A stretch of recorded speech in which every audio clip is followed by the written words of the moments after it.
Egaan daawwattoota keenya chaanaal yuutuubii bokkuu shoo jedhu bannee jirra. Kaayyoon bokkuu shoowudha. Aadaa fi seenaa hawaasa keenyaa isa kaleessaa dhaloota ammaatiif dhaalchisuudha. Kanarratti bokkuu shoowiin kan kaayyeeffatee lafaa ka'e hayyoottan bebbeekamoo yeroo san jiran akaakayyuu abbootii keenya warra umriin jiran ni jiru, warra waggaa dhibbaaf waa jiran ni jiru. Seenaalee ragaan baay'een isaan biratti ni argama. Gammoojjii fi baddaa keessatti Oromiyaan guutuun seenaa hin tuqaminiin guutamtee mijuu taatee dhaloota irraan tanaa eegdee jirti. Eeyyan dhaloonni irraan tanaa ammoo hayyootan babbeekamaa iddoo isaan jiranii funaanuudhaan odeeffannoo garagaraa irraa funaanuun cuunfanii hawaasa isaaniitiif dhiyeessuudha. Ammallee dhaloonni baratan kan seenaa kanaa qorachaa jiranis ni jiru. Hayyootan akkasiitiis chaanaala keenya irratti isiniif dhiyeessinaa. Akkasumatti bokkuu shoowiin kaayyoonsaa daangaa kan hin qabne yoo ta'u amma gara keessatti dhiyaannee jirra. Bokkuu shoowiin waan xiqqaa miti kaayyoonsaati. Bokkuu shoowiin subscribe godha. Eeyyeen bokkuu shoowiin kaayyoonsaati waan tokko tokko irraa tuqi.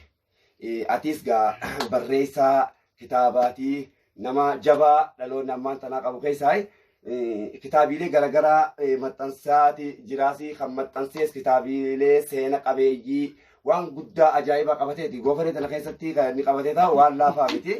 Kuni daggalli bosontu kun kan salphatti ilaalamu miti. Namni kun waan guddaa qabatee jira. Hawaasni ganaa itaa gadi hin baasinii fi tagabbaasis ni jirti. Mee maqaa keessan asumaanuu hawaasa keenya beeksisaa. Maqaan kiyya Lalisaa Maammadii Usmaaniin jedhama. Maqaa biraatis ni qabda jechuudha gahee. Maqaan biraa Uzeefaa Mahammad Usmaanii, amma gara Lalisaa Mahammad Usmaaniitti jijjiiree jira.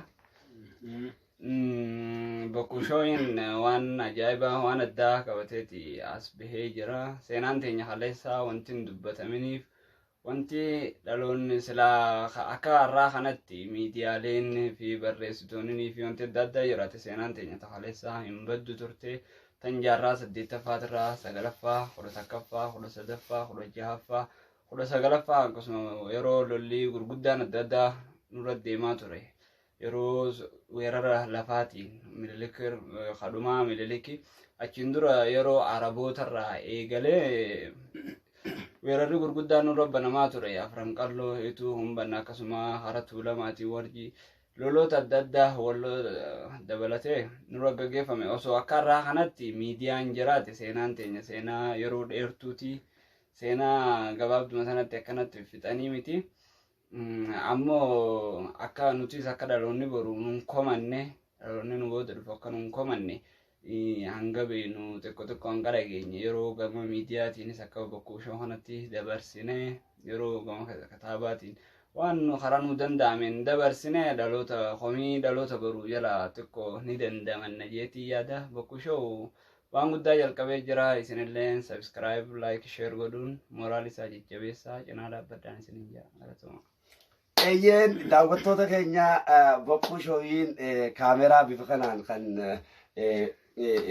isin beeksisuu isinitti dhiyaate waa malee miti. Wanta kaleessaa hojjechuudhaaf arraan tana kan lafaa ka'e yeroo ta'u bifuma kanaan nu simattan isinin jenna. Obboleessi keenya waan isinin jedhu qaba. Bokkuu shoowiin maqaan kan koo bokkuu shoo jedhama. Bokkuu shoo subscribe godha. Bokkuu shoo subscribe. Bokkuu shoo you subscribe. bokkuu shoo bokkuu shoo kaayyoonsaa subscribe to egaan daawwattoota keenya bokkuu shoowiin akkanumatti afaan gugugaa miti kan isiniif qophiilee garagaraa dhiyeessuuf ta'u. Fuula dura bokkuu shoo waan hedduudha hammatee isin bashannansiisaa. Asirratti dorgommiilee roga aartiitiin dandeettiilee garagaraa namoota qaban ni dorgomsiisaa. Irra caalatti inni kan irratti xiyyeeffatu seenaadha. Seenaa wal barsiisuudha.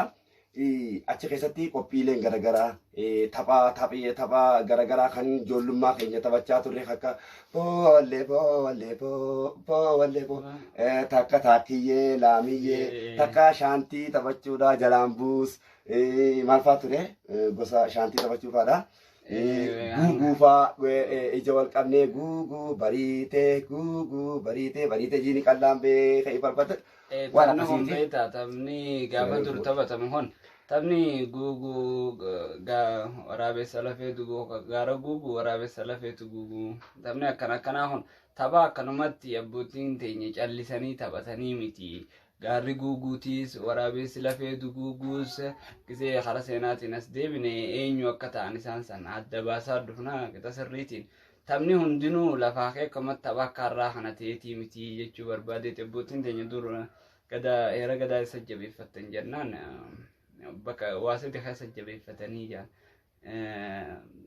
gujufaa akkas jaan manguu walumaa gala manguddoo ijoollee fi dubartii jechuudha. Ijoollee keessaa tokko yeroo san ture tapha akkanaa kana faadha.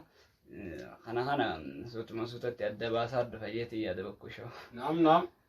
Eeyyin daawwattoota keenya Bokkuushoo share subscribe godhuudhaan addunyaa guutuu bittinneessaa waliin gahaadhaa isin jaalannaa isinis akka